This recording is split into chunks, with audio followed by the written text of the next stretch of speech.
안녕하십니까. JTBC 저녁 뉴스입니다.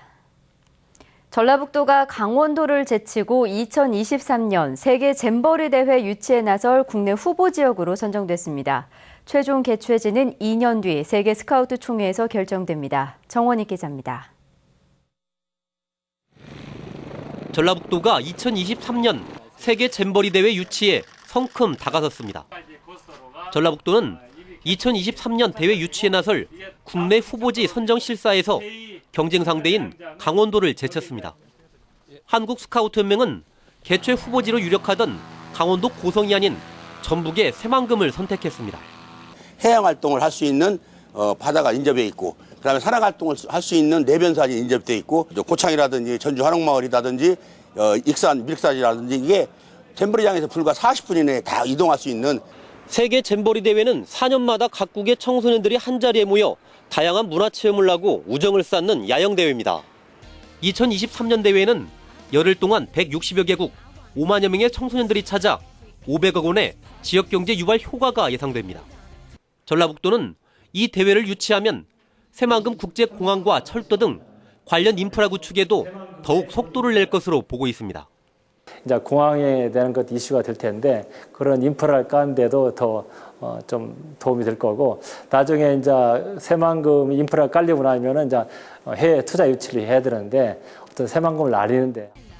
2023년 대회 최종 개최지는 2년 뒤 아제르바이잔에서 열리는 세계 스카우트 총회에서 결정됩니다. 전라북도는 현재까지 폴란드가 경쟁 상대로 떠오른 만큼 독창적인 전략을 마련해 유치 활동에 나설 계획입니다. JTBC 뉴스 정원익입니다. 농촌진흥청에 대한 국정감사가 전북 혁신도시 본청에서 열렸습니다. 농약의 불법 유통과 농촌진흥청 직원들의 도덕적 해이가 심각한 것으로 드러났습니다. 보도에 김철 기자입니다. 새누리당 홍문표 의원은 국정감사장에 불법 유통되는 농약을 가져왔습니다. 홍 의원은 검증되지 않은 중국 살충제가 우리 농산물의 80%를 점령해 국민 건강이 위협받고 있지만 지난해 농촌진흥청의 불법 농약 적발은 단 2건에 그쳤다고 따졌습니다. 그 농산물은 또 우리가 먹어야 된다. 그럼 국민 건강이 어떻겠는가? 이거는 지금 보통 문제로 넘어가서는 안 됩니다. 워낙 비밀리에 점조직으로 이렇게 하다 보니까 앞으로도 지속적으로 경찰청이나 관세청 이런 유관 부서 지자체하고 합동 단속을 더 강화하고. 농촌진흥청 직원들의 심각한 도덕적 해이는 지난해에 이어 또 도마 위에 올랐습니다. 2012년 이후 성매매와 아동 강제추행 같은 범죄에 연루된 직원이 26명이었고 최근 5년 동안 출연금 연구비 부당 집행은 한 해 평균 2억 원이었습니다. 계속적으로 범죄 수사 통보가 1년에 한 26건 정도 되고 심지어는 성매매, 아동 강제추행 종류까지 나오는 등. 농진청은 또 직원 자녀 5명을 계약직 등의 형태로 뽑았다가 이후 무기계약직으로 전환해 특혜 논란이 일었습니다. 종자 로열티를 줄이기 위해 5년 동안 1,000억 원을 쏟아부었지만 5억 원밖에 벌어들이지 못한 점도 지적됐습니다. 다만 로열티 관련해서는 의원님 지적대로 그동안 많이 나갔습니다. 저희들이 계속 종자를 개발하고 보급하면서 꾸준히 줄어갈 것으로 생각을 하고. 어제 전북도청 국정감사 때 오전 질의를 빼먹고 오후 늦게 출석한 새정치연합 최규성 의원은 오늘도 1시간 넘게 지각 출석에 눈총을 샀습니다. JTBC 뉴스 김철입니다. 오는 2017년 한국에서 열리는 20세 이하 월드컵 개최 도시가 오늘 밤 늦게 결정되면서 전주가 포함될지 관심을 모으고 있습니다. 국제축구연맹은 오늘 밤 9시부터 회의를 열고 전주 등 8개 도시 가운데 6개 도시를 개최 도시로 결정할 예정입니다. 전주는 국제축구연맹이 지난 1일부터 진행한 후보도시 실사에서 축구 열기와 관중 동원 능력 등에서 좋은 평가를 받은 것으로 알려졌습니다.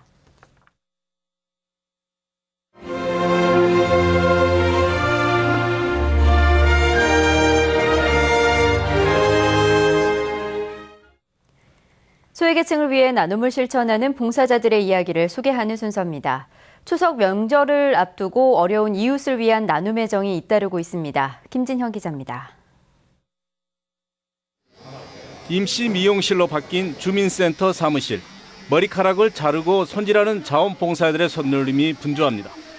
점차 단정해져 가는 모습에 노인의 얼굴엔 환한 웃음꽃이 피어납니다.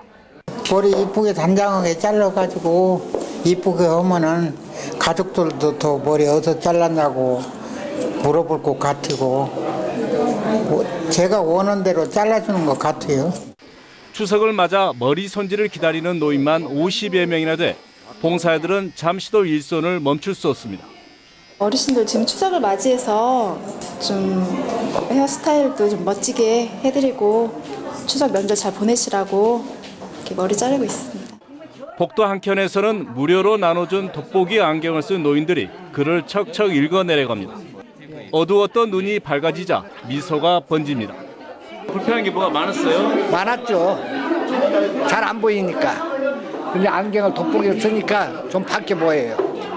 반찬을 싸둔 봉사들이 혼자 사는 국수님 할머니 집을 찾았습니다. 봉사들이 배달해준 김치를 받아둔 국수님 할머니는 추석 동안 반찬 걱정을 덜게 됐다며 반가워합니다. 감사해요. 김치 맛있게 담아줘서 고마워요. 누가 와서 나는 쳐다보는 사람도 없는데 그렇게 해줘서 너무 고맙더라고요. 이웃들의 관심과 사랑이 잇따르면서 소외 계층들이 외롭지 않는 추석 명절을 보낼 수 있게 됐습니다. JTB 뉴스 김진형입니다. 완주 용진농협이 전주시 효자동의 로컬푸드 직매장 2호점을 개장했습니다.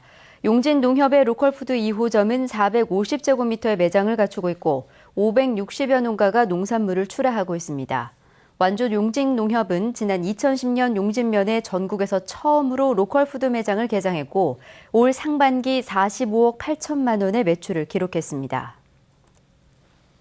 전북은 오늘 완주가 31.5도, 전주는 30.3도까지 오르는 등 평년보다 4, 5도가량 높았습니다. 절기상 추분인 내일은 오후부터 비가 내리겠습니다. 이번 비는 5에서 20mm가량 이어진 뒤 밤 늦게 그치겠습니다. 비가 오면서 낮 최고 기온은 22도에서 24도로 오늘보다 크게 떨어지겠습니다. 바다 물결은 0.5에서 2m로 일겠습니다. 전주기상지청은 비가 그친 뒤에는 당분간 낮 기온이 평년 수준을 유지할 것으로 내다봤습니다. JTB 저녁 뉴스를 마칩니다. 고맙습니다.